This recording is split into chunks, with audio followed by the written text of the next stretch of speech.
they're part of the drugs trade, therefore we're entitled to take them out. Are you with us or are you against us? And that's basically where he likes to be. And then the second issue is this thing called TPS, which is temporary protected status. So you've got over 250,000 Venezuelans in the States, and they're not winning everything in the courts. And one of the shocking things that happened this week, not directly related to this, but was the house of a judge who had stood in the way of one of Trump's decisions, literally going up in flames. Terrifying. The judge with her family still in the house, apparently, this house literally going up in flames. So this is about basically signaling another dividing line, because, of course, a lot of these people came in during the Biden regime. So it allows him basically to say, we are dealing with problems that we've inherited. And he then adds the point, and I said I would.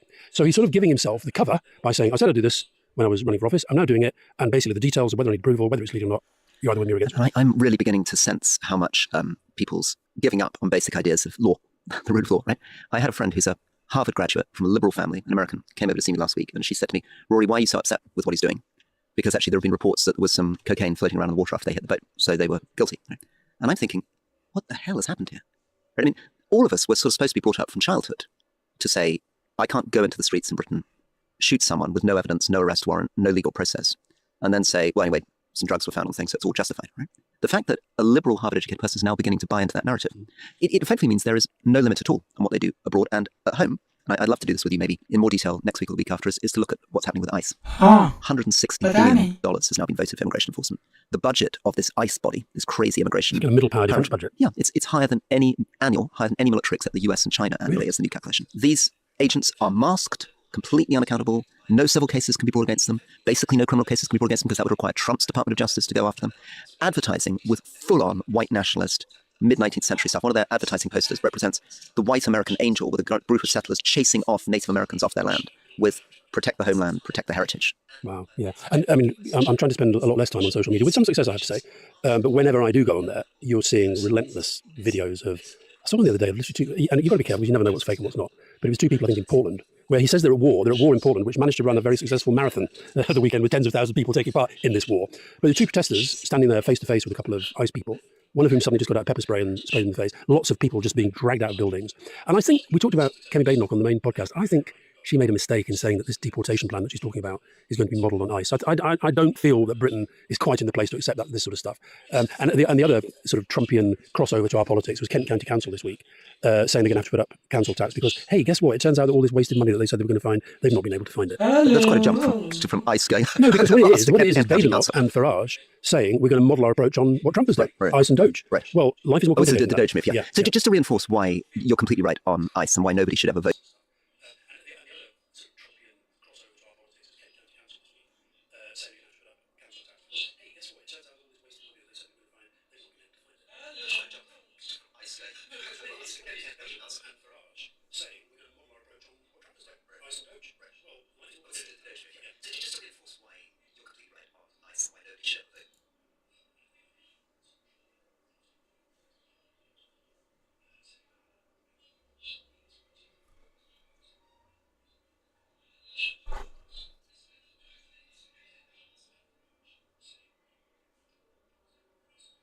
Hello पता नहीं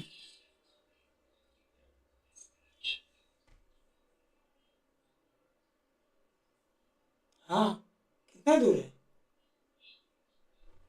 हाँ कितना दूर है